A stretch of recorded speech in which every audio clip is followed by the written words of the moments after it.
Okay, students, welcome. I welcome you all to this tutorial of C programming language. I'm Dr. Nishchay Bahal, and today I'll be talking about the basics of C programming language. As you all know, that C is a very popular programming language, and it has been used in different parts of the world, different universities, curriculum all over the world. ये use होती है language, और काफी popular language है. C language को first time Dennis Ritchie ने develop किया था AT&T बेल्स लैब में. AT&T बेल्स लैब में डेनिस रिची ने इसको डेवलप किया था in 1972, and it's an outcome of two languages, BCPL and B language. 1970 तक इसका जो यूज था वो रिस्ट्रिक्टेड रहा था within the Bell's lab, but later on जो इसकी डिस्क्रिप्शन है वो मार्केट में पब्लिक की गई और उसको प्रमोट किया गया as a C language. And after few years एक बहुत पॉपुलर बॉडी है अमेरिकन नेशनल स्टैंडर्ड इंस्टीट्यूट. इसको आप नाम याद रख लें, बार बार ये नाम आएगा. NC, American National Standard institute, उसने उसको स्टैंडर्डाइज कर दिया और सी लैंग्वेज की एक स्टैंडर्डाइज वर्जन निकाल दी जिसको हम कहते हैं NC स्टैंडर्ड सी लैंग्वेज. NC स्टैंडर्ड सी लैंग्वेज.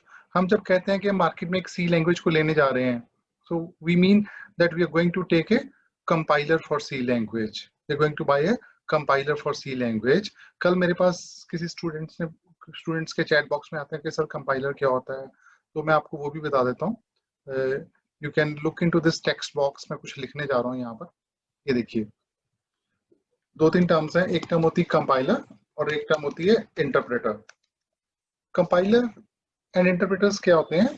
जो कि हाई लेवल लैंग्वेज को लो लेवल लैंग्वेज में कन्वर्ट करते हैं. अब मेरे पास कुछ क्वेरीज आ रही थी, सर लो लेवल लैंग्वेज क्या होती है, मिडिल लेवल लैंग्वेज क्या होती हैं, हाई लेवल लैंग्वेजेस क्या होती हैं. Let me tell you. Low level language वो होती है जो कि हम कंप्यूटर अंडरस्टैंड करता है. That's called a low level language. The language written in binary zeros and one is called a low level language. हमारे जितने कंप्यूटर्स हैं वो सारे बाइनरी लैंग्वेज अंडरस्टैंड करते हैं, पर हम एज ह्यूमंस बाइनरी को अंडरस्टैंड नहीं कर पाते. हम हाई लेवल लैंग्वेज अंडरस्टैंड करते हैं. ऐसी लैंग्वेज जो इंग्लिश के क्लोज है, जैसे सी लैंग्वेज को आप पढ़ के बता पा रहे हो कि ये इंग्लिश की तरह लिखी हुई है, that is called A high level language. और ऐसी लैंग्वेजेस जो उन दोनों के बीच में आती है उसको हम कहते हैं मिडिल लेवल लैंग्वेज. उसको हम कहते हैं middle level language. Middle level language वो होती है जिसमें लो लेवल के भी फीचर्स होते हैं और हाई लेवल के भी फीचर्स होते हैं. That means it supports the programming of low level also and it supports the programming of high level also.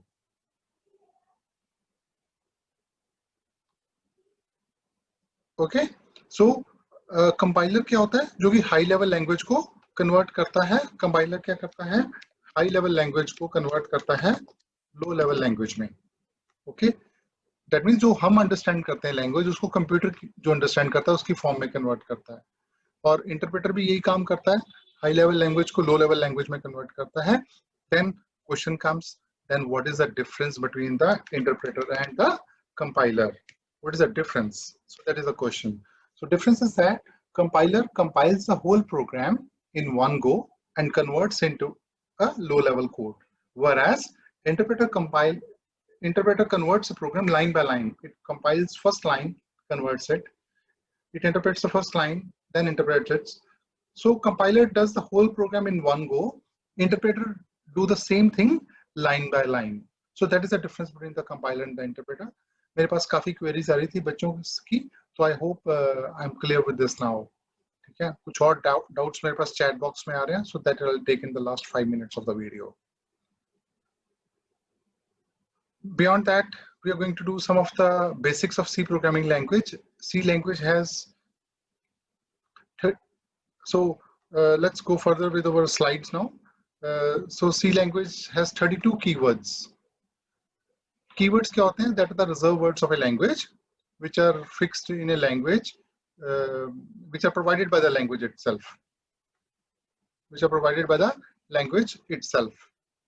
And it has 40 operators.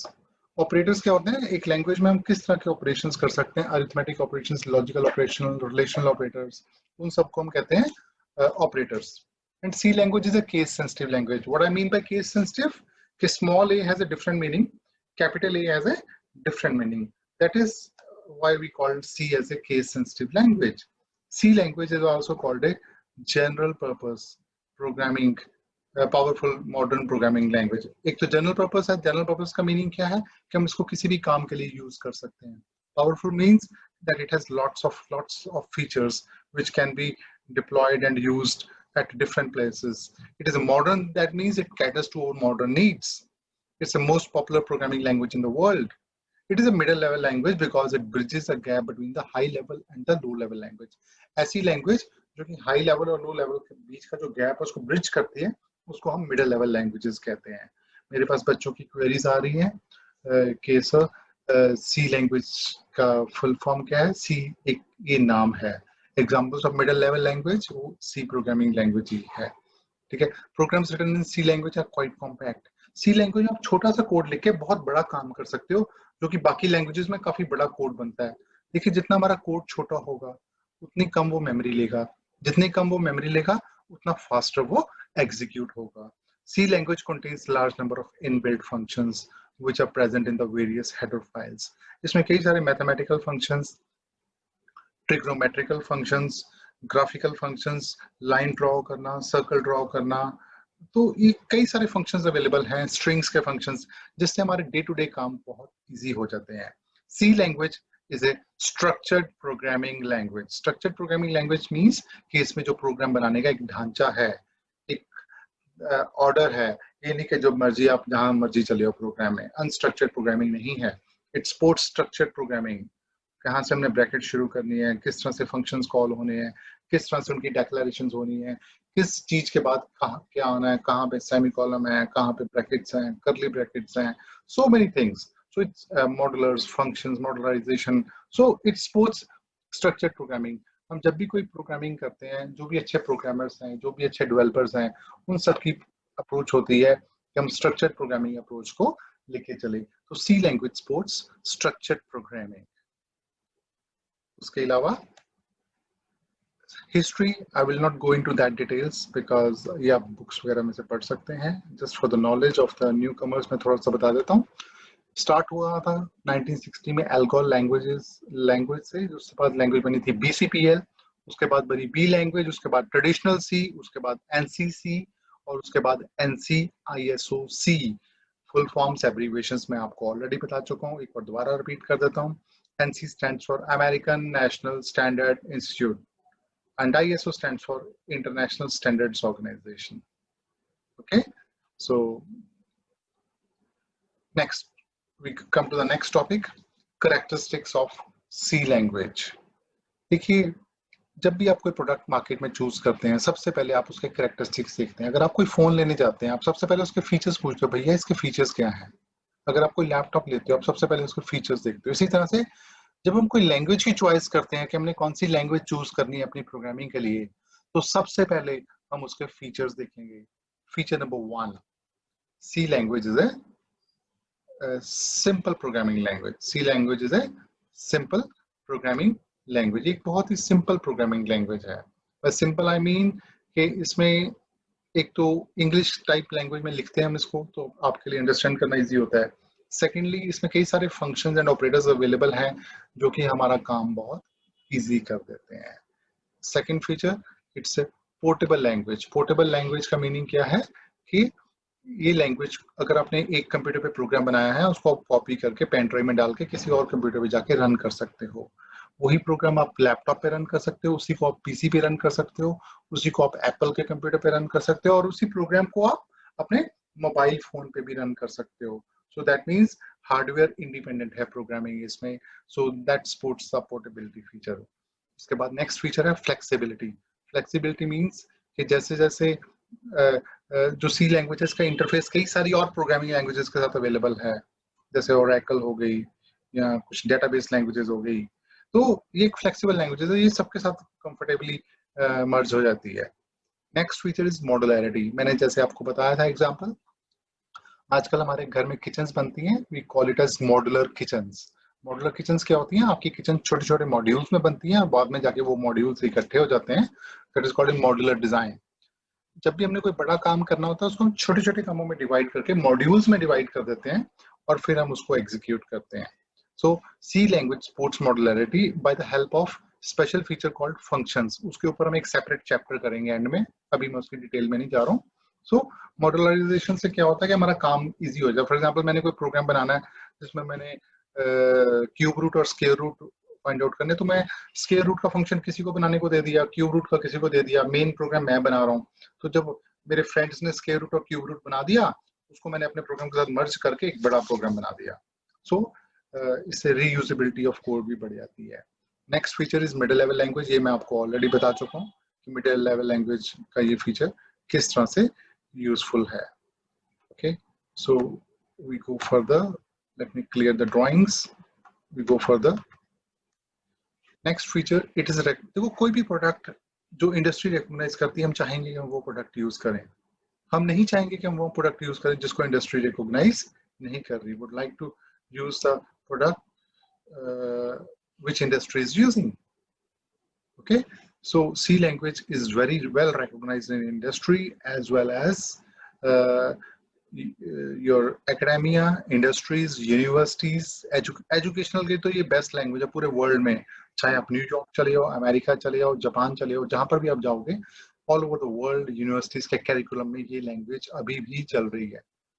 और सबसे बड़ी बात, उसकी अवेलेबिलिटी बहुत इजी है. इजी अवेलेबिलिटी मीन्स कि ये लैंग्वेज कहीं पे भी अवेलेबल है. इवन आप मोबाइल पे अभी बैठो, गूगल पे टाइप करो सी कंपाइलर, आपको अभी मिल जाएगा. विद इन अ मिनट आपके लैपटॉप मोबाइल पे सी चलनी शुरू हो जाएगी. इजी इंस्टॉलेशन, इसकी इंस्टॉलेशन बहुत इजी है. और रादर आजकल तो ऑनलाइन कंपाइलर्स अवेलेबल है, आपको इंस्टॉल भी करने की जरूरत नहीं है.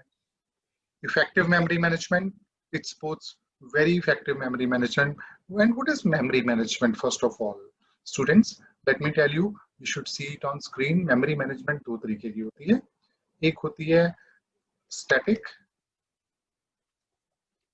और एक होती है डायनेमिक. सॉरी, एक होती है डायनेमिक. स्टैटिक मेमोरी मैनेजमेंट वो होती है जिसमें मेमोरी हम स्टार्टिंग प्रोग्राम शुरू होने से पहले फिक्स कर देते हैं कि किसको कितनी मेमोरी मिलनी है. बाद में अगर दोबारा रिक्वायरमेंट आए तो हम उसको चेंजेस नहीं कर सकते. डायनेमिक मेमोरी मैनेजमेंट वो होती है जो कि हमारी रिक्वायरमेंट्स के अकॉर्डिंग चेंज हो. दो आज मेरे को 1 MB मेमोरी चाहिए, बाद में मेरे को 200 KB और चाहिए, मैं उसको एक्सटेंड कर सकता हूँ. अगर मेरे को 300 KB नहीं चाहिए तो मैं उसको फ्री कर सकता हूँ. So that is called dynamic. Dynamic memory management में क्या होता है कि हमें जितनी मेमोरी चाहिए होती है हम उतनी ही मेमोरी लेते हैं. So C language supports static as well as dynamic memory management. और इसके कई सारे इनबिल्ट फंक्शंस हैं, वो हम अभी नहीं देखेंगे, आगे जाके इसके ऊपर फुल चैप्टर आने वाला है. So we will cover that in that chapter. Okay, quick compilation and execution. C language supports very quick compilation. आप कंपाइलेशन में आपको बताया कंपाइलर क्या होता है, जो कि हाई लेवल लैंग्वेज को लो लेवल लैंग्वेज में कन्वर्ट करता है. तो सी का जो कंपाइलर है वो आपका बहुत ही क्विक है और ये एरर्स को भी बहुत जल्दी फाइंड आउट करता है. ये आपको बता देगा कि लाइन नंबर 23 पे ये एरर है, यहाँ पे जाके आप सेमी कॉलम लगाइए, यहाँ पे जाके आप कॉमा लगाइए. एरर की डिस्क्रिप्शन भी आपको दे देगा. तो error troubleshooting is very easy in the programs and compilation is very quick. So we want that type of languages. अगर कोई ऐसी लैंग्वेज है जो एरर ही नहीं बताती क्या, तो आपको ही वर्कआउट करना पड़ेगा. So that means the compiler is user friendly. It tells you what to do, where to do, and when to do. Okay, so that is the advantage of that. So I'm going to the next slide now.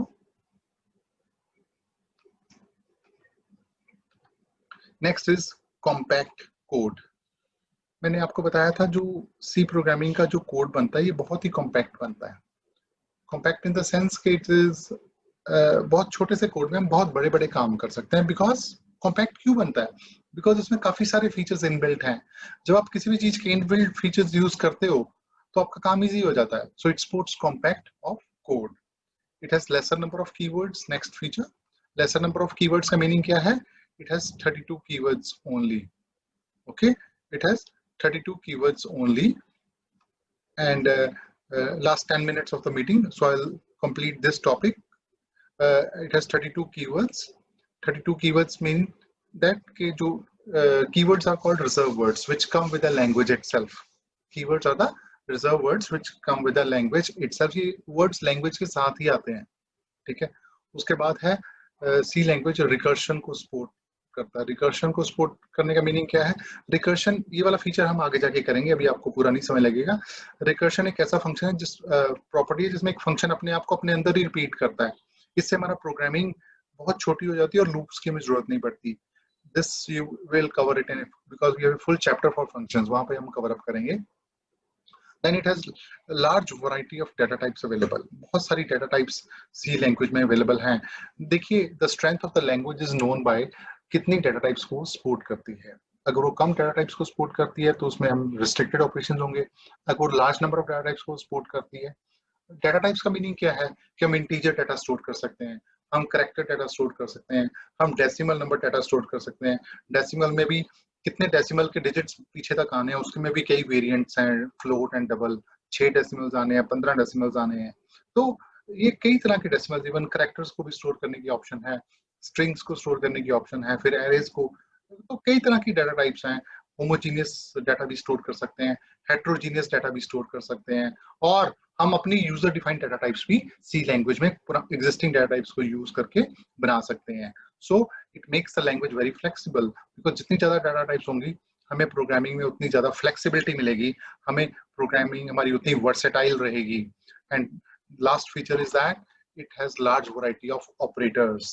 C language has large variety of operators. That means the strength of the language is known by the operators it has. जितने ज्यादा operators होंगे उतनी वो strong language मानी जाती है, उतनी ज्यादा मैथमेटिकल काम हम कर पाएंगे. इसमें अरिथमेटिक ऑपरेटर्स भी हैं. अरिथमेटिक का mean plus, minus, divide, multiply, minus, modulus. Relational operator less than, greater than, less than, equal to, greater than, equal to, not equal to. Conditional operators, assignment operators, logical operators, unary operators. So many operators are available into this, even bitwise operators also, जिसमें आप bits को left और right shift कर सकते हो, जो कि electronics में बहुत यूज होते हैं. तो इतने सारे ऑपरेटर्स हमारे पास अवेलेबल हैं. तो that makes the language very so in this video what all we have seen, we have covered 3 topics. Number 1, what are the basics of C language, how it was developed and who invented it. Number 2, we have seen the little history of the C language.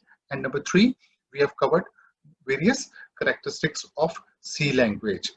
And with this, I thank you all